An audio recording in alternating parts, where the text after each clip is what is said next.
Good evening, afternoon, everyone. As Winfred said, I'm Cassi Liardet, and I work and teach and conduct research at Macquarie University in Sydney, Australia. So I'm joining you from Sydney tonight.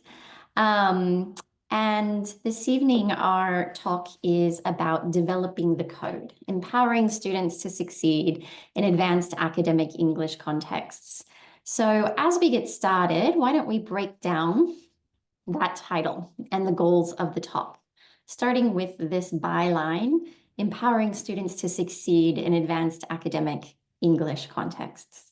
So admittedly, tonight's seminar is a bit ambitious and lofty, isn't it? We're using words like empowering.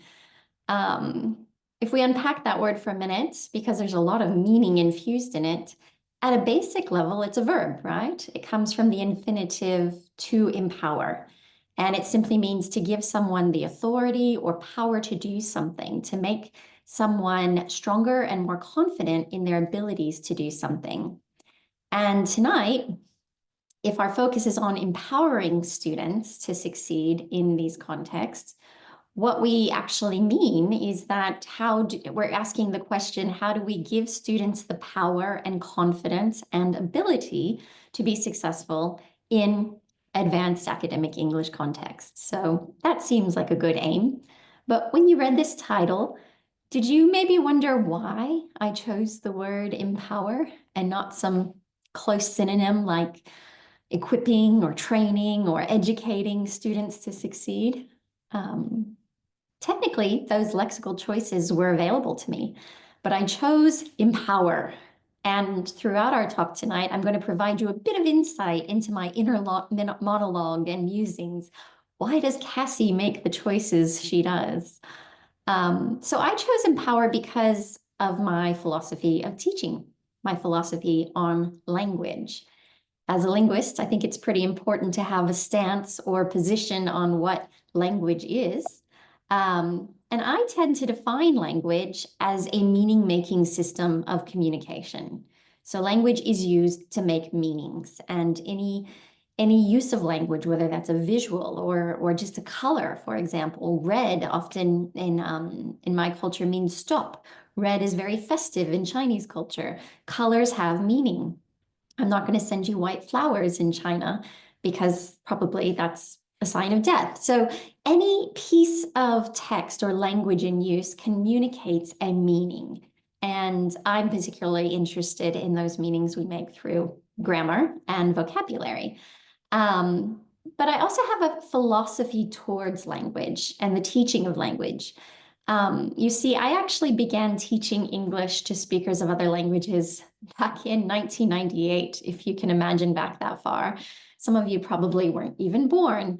So I've been in this business of English teaching for almost 3 decades now.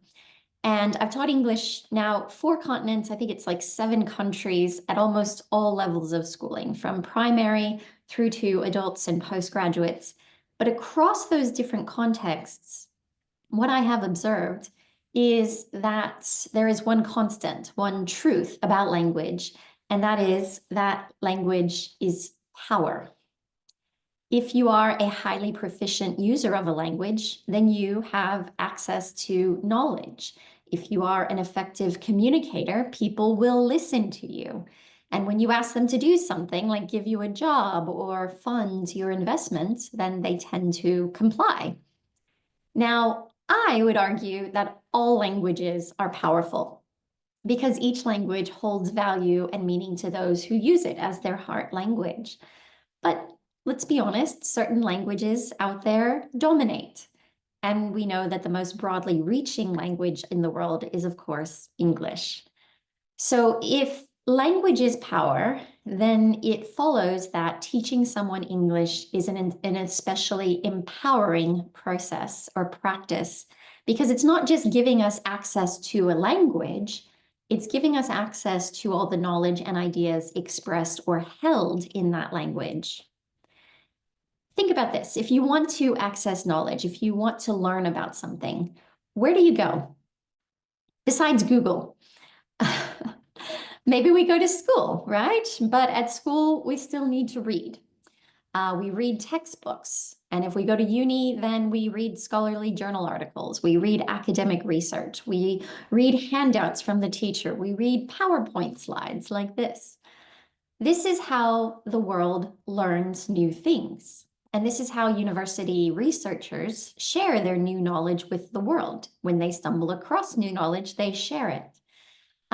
Think back about those who were developing or researching the mRNA vaccine formulation. That was a game changer 4+ years ago when COVID hit. Those who were developing it and refining its applications wanted to share their codes. They wanted to share their formulas with other researchers around the globe and with massive pharmaceutical companies so that many people could, process whatever that DNA strain was and be able to help people around the world. Well, how did they disseminate that knowledge? How did they share their knowledge about the vaccine? They did it through articles such as this from the Journal of Nucleic Acids Research. And that's how we disseminate new knowledge, isn't it? Research articles, something like this, where you have titles like incorporation of, I don't even know how to say that word, into mRNA enhances translation by diminishing PKR activation. Now, if I had to guess, most of you would find this article difficult to read. It's in English, but it uses a very specialized English for molecular biology. So while we may be highly proficient users of English and we could probably decode certain bits of it, most of this article is inaccessible to us.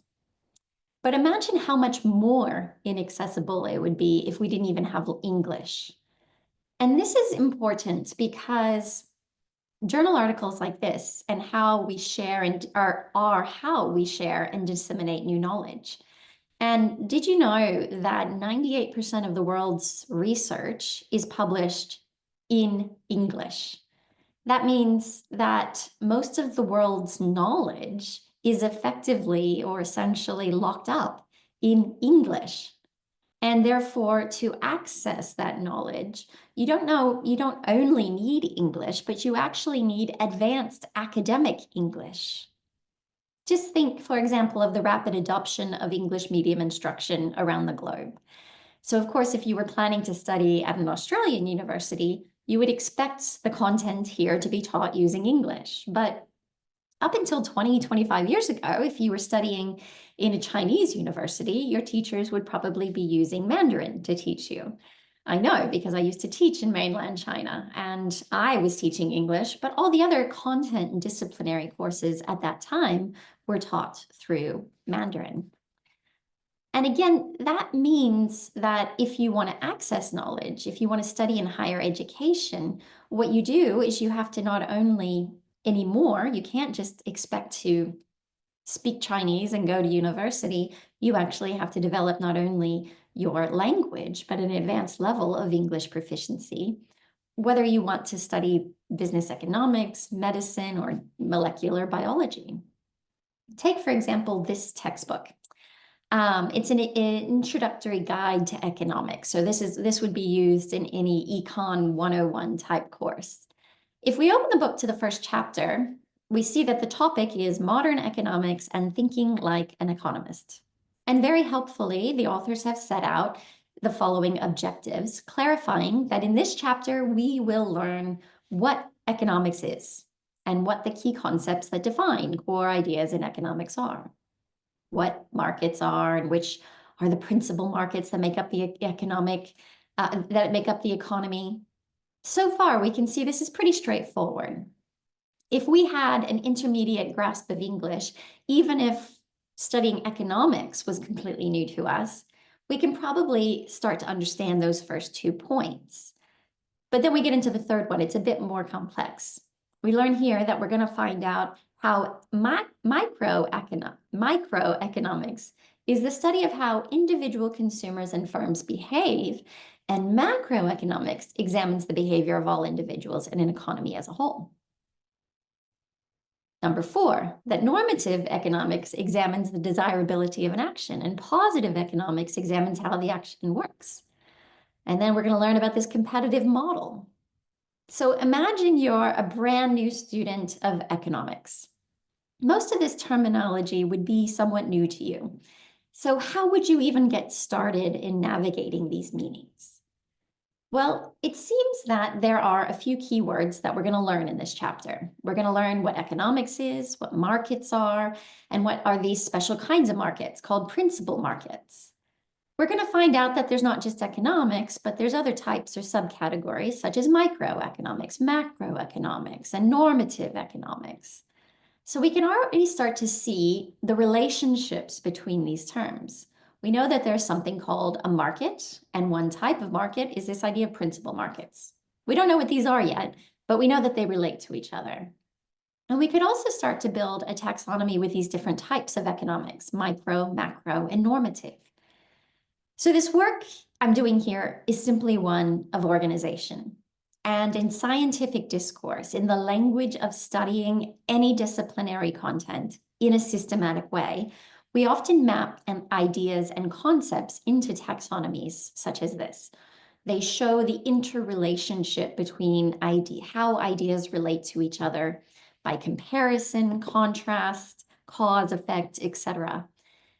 Just as we see here, micro, macro, and normative economics are subtypes of economics as a whole, as a study, as a field.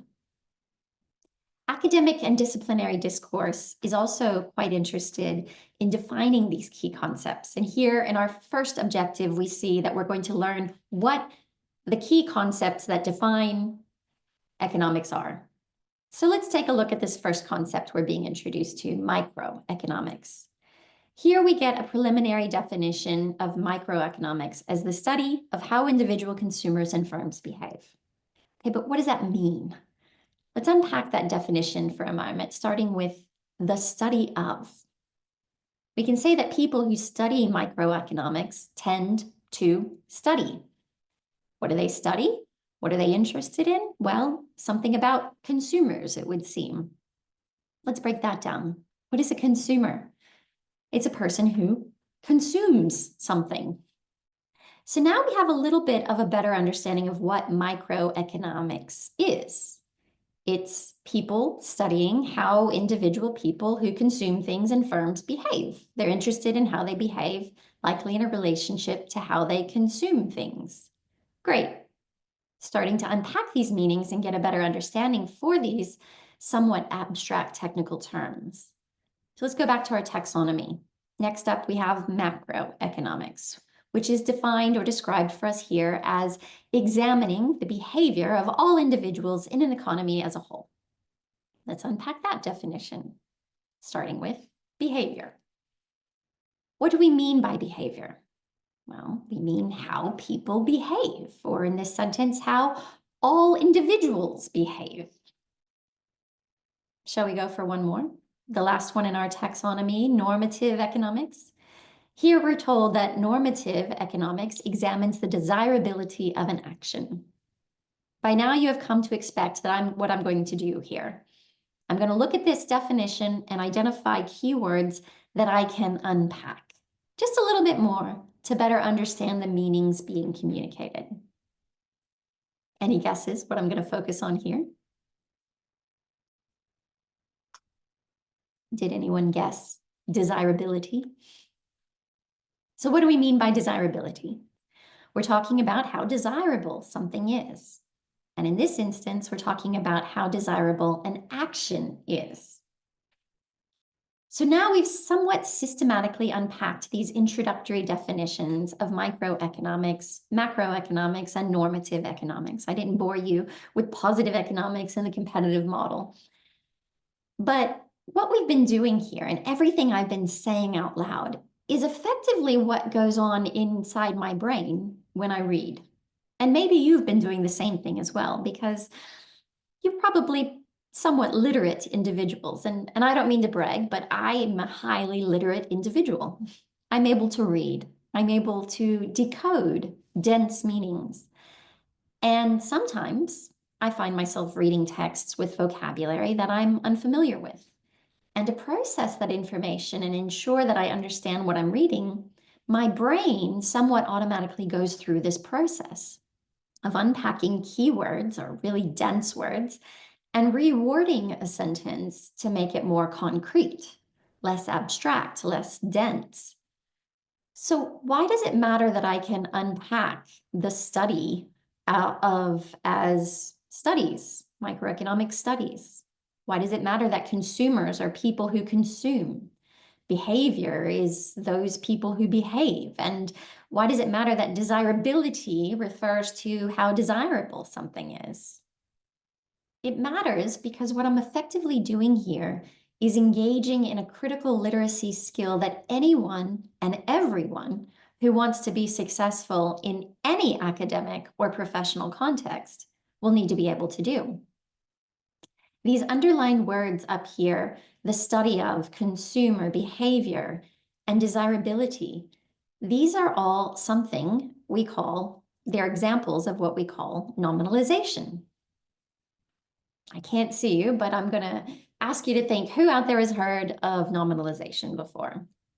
Probably you've encountered it somewhere along the way. Well, nominalization is but one pattern of a larger phenomenon that we have mapped in linguistics called grammatical metaphor. So I imagine if I could see a show of hands, there would be fewer of you who have heard of grammatical metaphor, except perhaps in the abstract for this talk. So what is grammatical metaphor? Well, to understand grammatical metaphor, we have to, we can think about metaphors more broadly. Most of us here have probably heard of metaphor before. I describe, we can talk about someone as having a heart of stone, for example. And if I described someone like that, maybe a character in a book, then everyone would know that I'm being critical of that individual. I think her metaphorical heart has the same characteristics and qualities as a cold, hard object, the stone. Now, that's an example of lexical metaphor.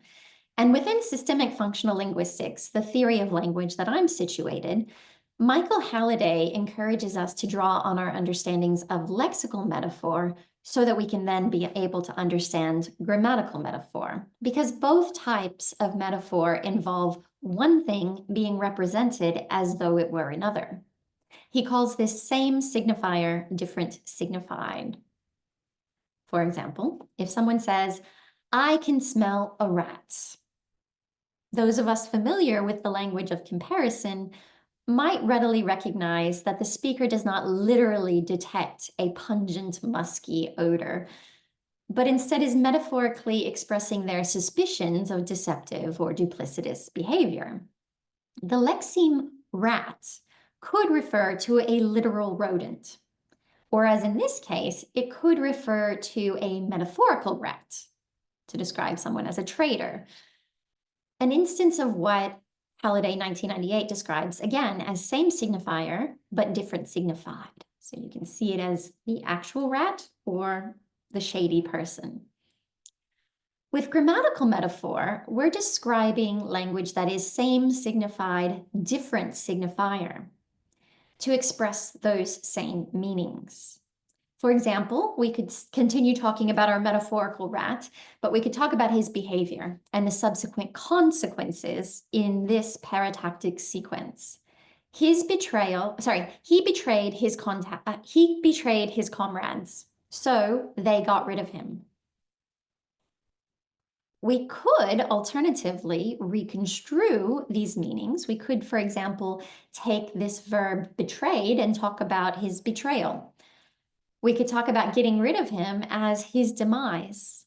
And there we might have a new sequence, a new figure, actually, taking two clauses in a paratactic relationship consumed into a single clause. His betrayal led to his demise. So here what we have is the reconstrual of betrayed as betrayal. We have the reconstrual of the verb or process got rid of as demise. And we also have something very interesting here. We have the reconstrual of the relator, this conjunction so, as the verb or process led to. So the instances in green and red here, all of these are instances of what we call ideational grammatical metaphor, but specifically we have betrayal and demise, an example of experiential grammatical metaphor, and the example of reconstruing so as led to is an example of logical grammatical metaphor. Experiential metaphors often work in collaboration with these logical metaphors. And this is somewhat important because they allow language to be reorganized into cause and effect networks.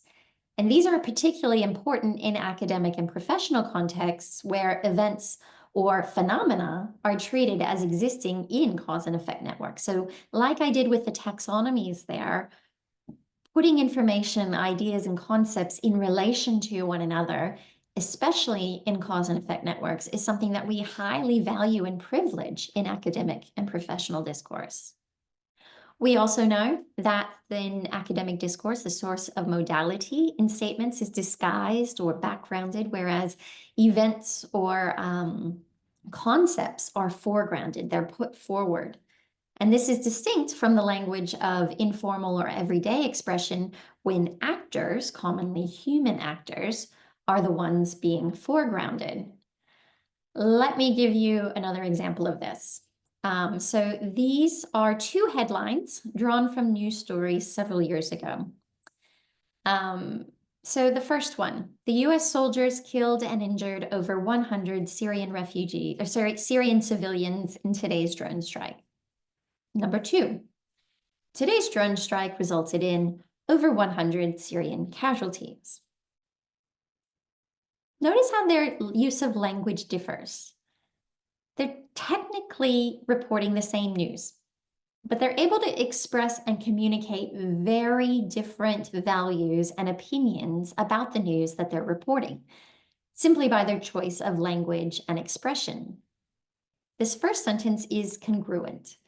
By using the verbs killed and injured, the author has to name the agent. They have to say who the perpetrators are, which is the US soldiers. In doing so, we probably think US soldiers are terrible, they're killers. But in this second sentence, we've metaphorically reconstrued those verbs, injure and to kill, into this static entity placed way back here at the end of our sentence where we barely notice it. Casualties. And then what we're doing is we're reporting simply what exists. It just happened. There happened to be a drone strike that resulted in casualties. No big deal. So in this example, we can see how grammatical metaphor clearly is used to disguise or hide the fact that the US soldiers savagely killed these poor Syrian civilians. But in academic and professional contexts, we see how grammatical metaphor enables us to reorganize very complex texts in ways that are valued in these discourse communities. As Mary Schleppegrell explains, it's through grammatical metaphor, we can take a text and develop it in ways that highlight technicality, that enable reasoning within rather than between clauses, that allow for this clear structuring of a text, and that present the writer's point of view as something objective and not subjective. So briefly, I think we have well established why grammatical metaphor is important, but I do want to point out three really important things that GM enables us to do. Okay, so why is grammatical metaphor important? Firstly, I really like Louise Ravelli's quote here, that grammatical metaphor is a kind of linguistic magic.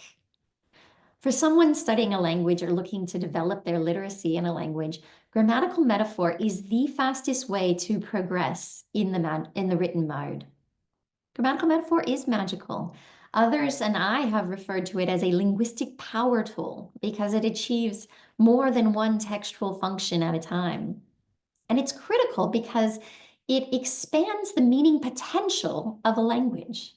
There are meanings and ideas that we would not be able to express or have a name for if we didn't have grammatical metaphor. And that's because grammatical metaphor allows the writer to bring to bear the rich resources of the nominal group on the semantic meanings of verbs, adjectives, and adverbs. Without grammatical metaphor, we'd be restricted to the meanings made when we say things like macroeconomics studies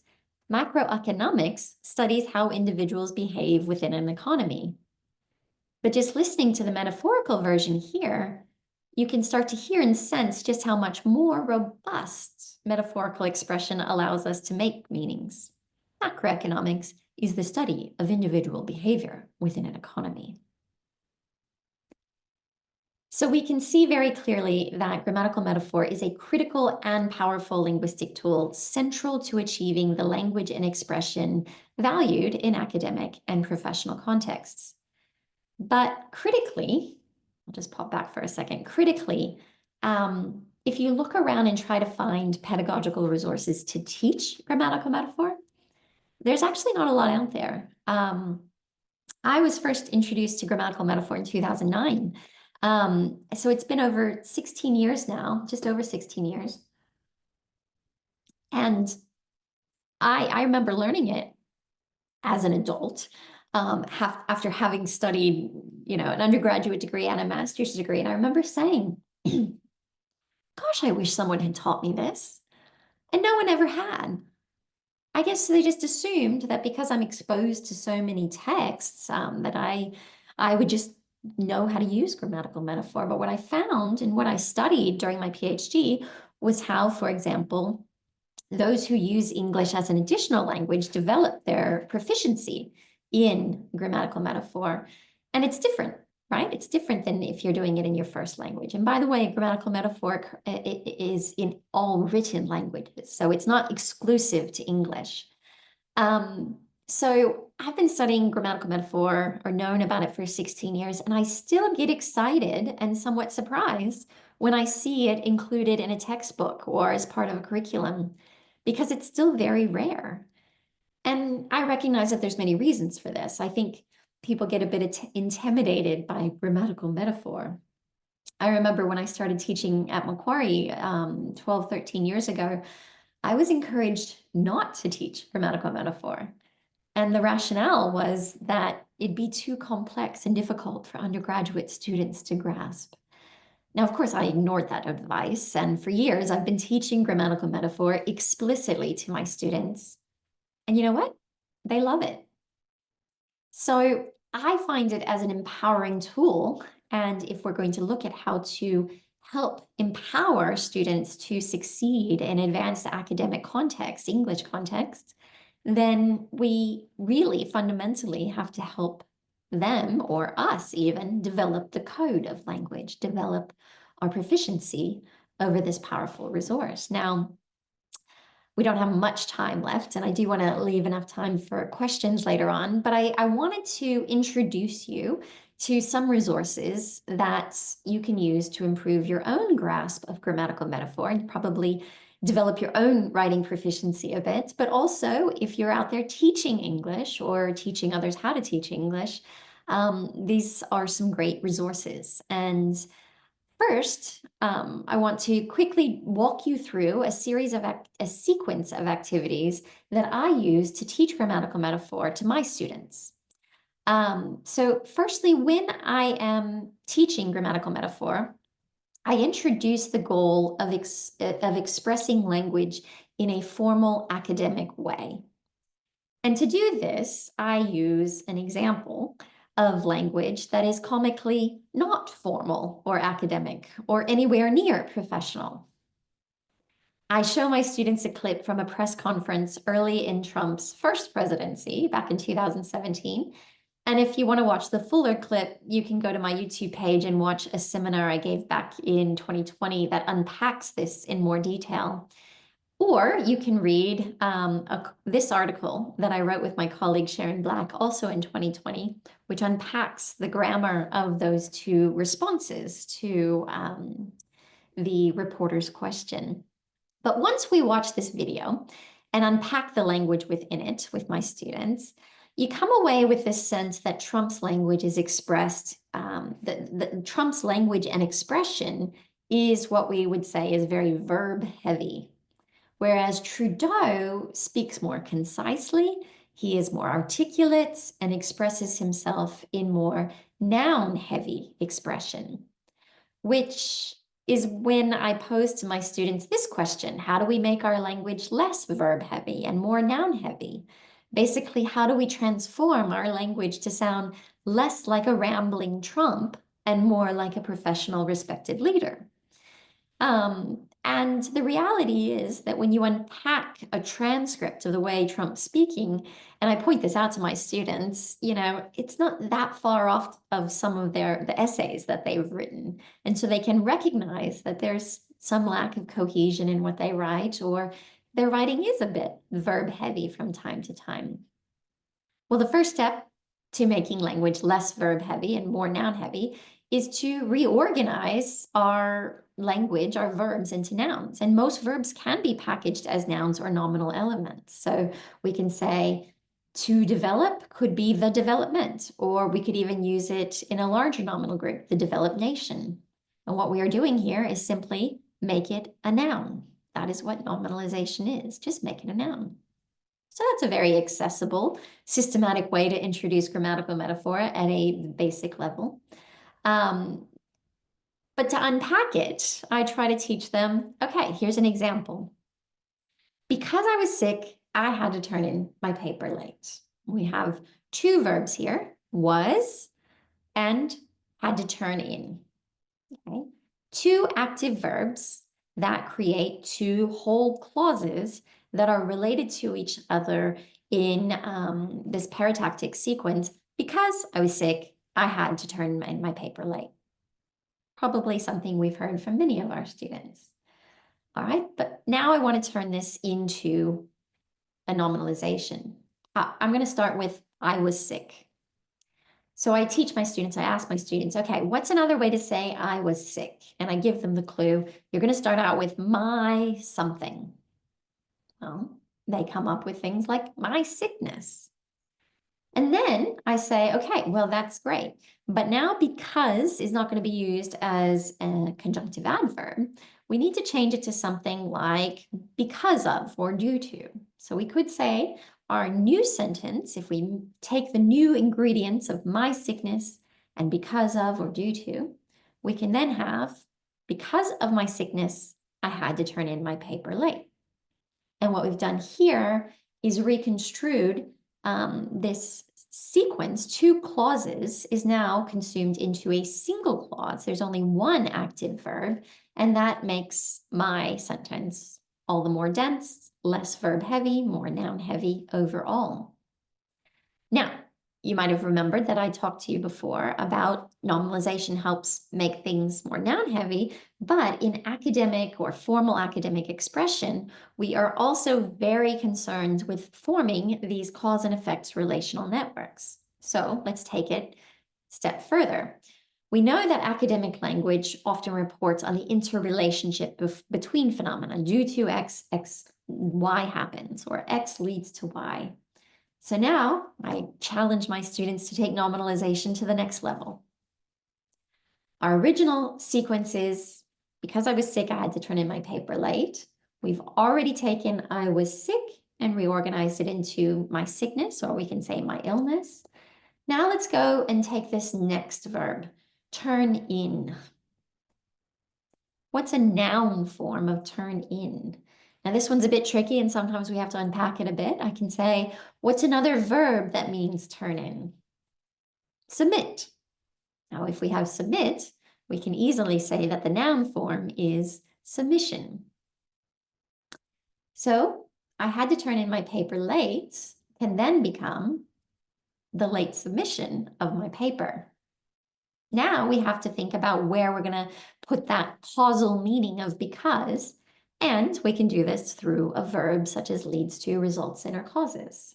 So we have a worksheet and the students reorganize it a little bit and eventually they get something like this. My illness led to the late submission of my paper. And this is pretty significant because our original sequence, our original sentence had two whole clauses in it.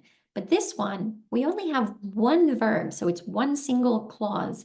And it's not just any verb, it's a cause and effect verb. So we're achieving greater density, so two clauses became one, but we're also more noun heavy, less relying on our verbs, and we've achieved a cause and effect network. X led to Y. Now, we know, again, that academic language often defines, describes, taxonomizes, and evaluates information. And to achieve these aims, academic expression organizes information into nominally dense expressions that are linked together through relational verbs. So I'm not sure if you ever knew this, but in analyses of written language, so massive corpora of written texts, the most common verb is the verb to be. It's is. And very interesting, the most common word of all the words in English written language. Not sure if you can guess it. I don't think I can see anyone or even see who's on the chat. That's okay. It's the word the. And why? Think about that for a second. Why is the word the so prominent in all of our written language? What does the introduce? It introduces nouns. So we know that we're aiming for not just organizing language in these cause and effect networks, but also being able to realize language in these relational networks. So X is Y. So let's take this sequence a step further. Okay, so we call this nominalization level 3 because we're doing a lot more than just nominalization here. Because I was sick, I had to turn in my paper late. I was sick became my illness. I had to turn in my paper late, the late submission of my paper. But now we're not going to reorganize because as a verb or as a conjunctive adverb, like because of or due to. Now we're going to reorganize it as a noun.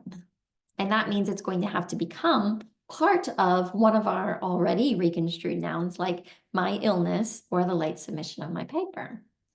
So here we have one option. And this is, of course, takes much more time with the students because they're working in groups, trying to figure out how to put it together, and they have to have the same meaning. Sometimes you get people who say, the cause of my illness was the late submission of my paper. And I say, no, you got the cause and effect backwards. But my illness was the cause of the late submission of my paper. What do we have here in the middle in blue? Was, that relational verb. And that is the language that is most privileged in the most dense academic contexts, most formal academic contexts. We could alternatively say the result of my illness was the late submission of my paper. And again, we have was right there in the middle, our one relational verb.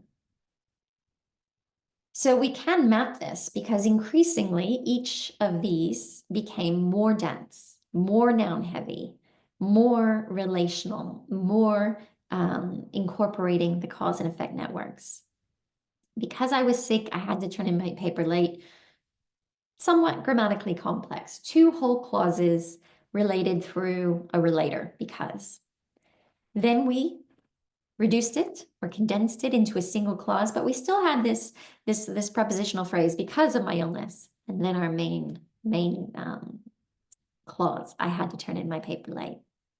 We took it to the next level. My illness led to the late submission of my paper. So there we have that strong cause and effect consumed in the verb, and both sides of both clauses from the original sequence are now absorbed into these nominal groups, my illness and the late submission of my paper. And finally, our most relational version, the result of my illness was the late submission of my paper. And so increasingly we see as these go down, in fact, the density increases and the level of formality increases as well. So that is, just by way of an example, an accessible way to teach grammatical metaphor.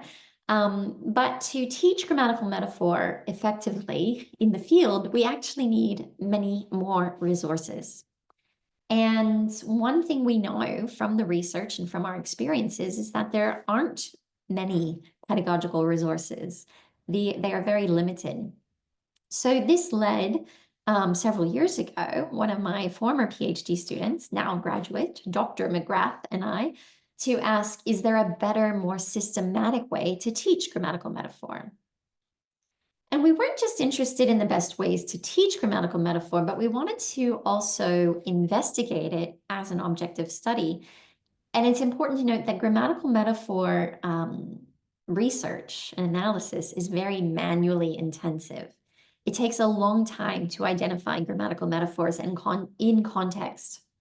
And as a result, many studies into grammatical metaphor only examine a small number of texts. So we asked, is there a better way? Is there a way we could expedite this process? Well, that led us to develop, over many years, what is called the grammatical metaphor list, a systematically compiled list of 4,574 grammatical metaphors identified in 2 academic writing corpora. And we more recently, just in January, published this list in TESOL Quarterly. Now, the goal of this project, the grammatical metaphor list, was to model what linguists had achieved with specialized word lists in the past. Just think back to the year 2000, when Avril Coxhead published the first academic word list. It transformed the way we taught academic vocabulary. I remember being at the 2004 TESOL convention, and it was, everyone was buzzing because of these academic word lists, it had informed all these different resources and angles of investigation that people were sharing at the convention. And suddenly it wasn't just about, okay, well, we know what are the most common academic words in English, but we knew which words we should be teaching. We weren't relying on our own intuition or these often outdated textbooks. We knew now from a research-informed view which words our students were most likely to encounter in their academic textbooks and disciplinary classrooms. So we knew we could be more strategic and systematic in the way that we taught academic vocabulary. The AWL also taught us to be more systematic in the ways that we researched our students' vocabulary development. So we now had a tool to measure their development, and we knew how many of the academic words they were using, so we could analyze their texts, often using corpus software.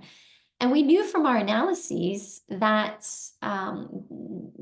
certain types of texts, like research articles, might have a certain proportion of academic words. And we knew what proportion would be more functional or grammatical vocabulary. So the same is true, or what we aim to do, with the grammatical metaphor list. Okay, so it's a systematically compiled list of these grammatical metaphors identified in 2 academic writing corpora. To compile the grammatical metaphor list, we examined hundreds of thousands of words of texts collected from the BA, the British Academic Corpus of Written English. And this is a corpus of successful student writers in the UK. So their assignments were deemed as a distinction or a high distinction. And from a specialized corpus of research articles that we developed and analyzed. And what this very long and tedious analysis over many, many years enabled us to do was to map which grammatical metaphors our students are most likely to encounter, even by discipline. And through our analysis, we were also able to identify the most common grammatical metaphors, or a list of core grammatical metaphors that were consistently used across both corpora, whether it was an undergraduate student in Bath or a nuclear molecular biology research article. And so we're able to identify, and here they are, this is the core GMs across the GML. we now know how to more systematically teach grammatical metaphor, and it's informed by research because we can strategically target those grammatical metaphors that students are most likely to encounter when they read, for example, an economics textbook or that molecular biology research article, because the research, and it's reported in that article, actually shows by discipline what grammatical metaphors they're most likely to use and encounter. And I think this is a critical point because a lot of what I've been talking about tonight and modeling for you with that economics textbook is more of the receptive decoding of language. So that literacy skill of reading grammatical metaphors and unpacking them so that we can understand what we're reading. But to be proficient and to demonstrate your knowledge of a language, you also have to take that to the next level. So we need to help students decode and develop the code of language. That means decoding academic dense language and expression, but also the ability to repackage all of those meanings back into grammatical metaphors so that they can ultimately express themselves in ways that are valued in academic and professional contexts. We know that students who are proficient in using grammatical metaphor are more proficient readers, and critically, they are more proficient writers. And we know that in advanced English contexts, teachers expect students to write in a specific way. And we know from the research, all this research that I've been referring to tonight, that grammatical metaphor is central to that expression. So I'm only popping up these key grammatical metaphors here and introducing you to the GML for purposes of just highlighting that these are just some of the ways we can help our students decode that dense language, but also hopefully develop some fluency or proficiency in being able to unpack the meanings, but also repackage them. And if anyone wants a copy of the grammatical metaphor list or any of the seminars that I've done that unpack that more fully, happy to send those through to you. Contact me through ResearchGate, and we can share those research articles. And through the TESOL Quarterly, you can actually get the full list of grammatical metaphors, which is very empowering, just as we used the academic word list to be able to identify these are the most common ones, but we can also use that list to go and find those grammatical metaphors in context and then create some exercises through things like direct instruction with our students. And Darby and I, in that article, actually give some illustrations and examples of how you can do that. So we know that there's not a lot of pedagogical resources out there. We know that research into grammatical metaphor shows that it is empowering. But we know that if we're language teachers, if we are language researchers, then we ourselves need to develop this code. But we also need to look at how we can help our students develop the code, decoding dense language and repackaging that unpacked language into other more formal academic expression so that students are empowered to succeed, so they are equipped for success in these advanced academic English contexts. So thank you for your time tonight, and here's a few key references, but I can share the full reference list with anyone who's perhaps interested in that.